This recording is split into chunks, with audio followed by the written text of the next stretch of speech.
Gloucestershire edge a fascinating day one in Cheltenham.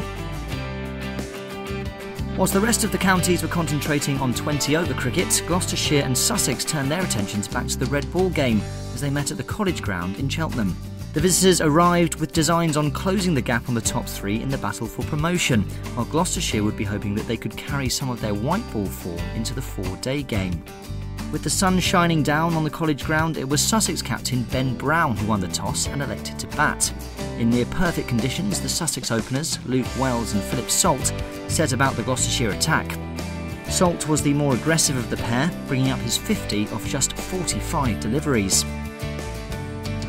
The pair put on 74 for the first wickets before Gloucestershire made the breakthrough, Miles removing Wells for 17 in the 21st over. Miles struck again in his next over to remove Salt for 57, before then having a dangerous Luke Wright caught by Bracey for 9 to leave Sussex 90 for 3. The home side had their tails up, and when Noema Barnett trapped Burgess LBW, Sussex were in real trouble at 97 for 4. But Finch, along with Sussex skipper Brown, saw their side through to lunch without any further loss. So, after a bright start for Sussex, it was the home side that went into the lunch break the happier, thanks in no small part to Craig Miles and his 3 wickets. It would be down to Finch and Brown to try and rebuild the Sussex innings at the resumption. After the fireworks of the morning, it was a case of steady accumulation in the afternoon.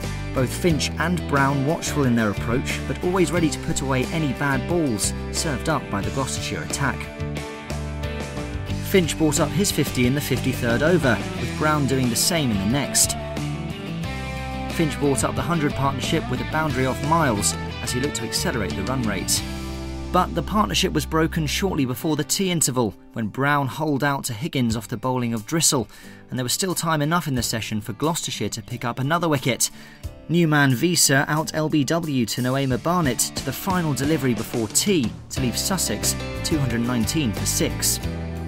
Gloucestershire struck again in the first over after tea, Chris Jordan the man to go, caught by Noema Barnett to give Drissel his second wicket of the innings. Archer joined Finch at the crease as the pair looked to rebuild the Sussex innings, but Finch's resistance was ended on 76. Taylor hanging on to a caught and bowled chance to leave the visitors on 236 for 8. Archer and Robinson combined to put on 35 for the 9th wicket before Miles returned to the attack to remove Archer and claim his 4th wicket, and the Sussex innings was ended when Payne had last man Briggs trapped LBW. A brilliant recovery from the Gloucestershire bowlers to limit Sussex to 286 after they had at one point been at 210 for 4. Harry Finch topped scoring with 76, and there were 50s also for Salt and Brown. Craig Miles was the pick of the bowlers with figures of 4 for 68. Gloucestershire's opening pair of Hammond and Dent made their way out to the middle with 11 overs still left in the day's play, and the openers backed up the good work in the field as they ended the day 42 without loss. So, day one definitely belonging to Gloucestershire, with Miles Hammond ending the day unbeaten on 27 and Dent on 12. The home side will look to press home their advantage on day 2.